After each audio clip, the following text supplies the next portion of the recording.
तीनही दिवशी एकच वार येतो. म्हणजे बालदिनाच्या दिवशी 14 नोव्हेंबरला जो वार असतो तोच 5 सप्टेंबरला असतो, तोच 15 ऑगस्टला असतो. तर इकडे लक्षात घ्या, 15 ऑगस्टला 2025ला शुक्रवार होता. 15 ऑगस्टला जर शुक्रवार होता तर 5 सप्टेंबर या तारखेला देखील शुक्रवारच येणार आहे.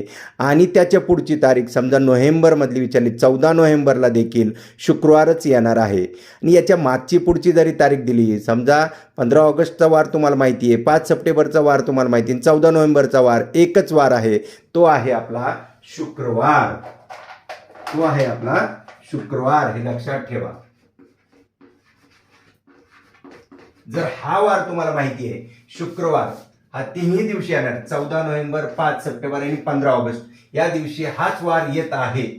कारण तुम्हाला 1 तारखेचा 15 ऑगस्टचा वार माहिती आहे, तोच वार ह्या तिन्ही दिवसाला येणार आहे, 14 नोव्हेंबरला देखील आणि 5 सप्टेंबरला देखील. तर याच्या मागच्या पुढच्या जरी तारखा विचारल्या त्या महिन्यातल्या तर ते आपल्याला काढता येणार. फक्त नियम लक्षात ठेवा, बा शी स्वा, बा बालदिन, शी शिक्षक दिन, स्वा स्वातंत्र्य दिन या दिवशी एकच वार येतो.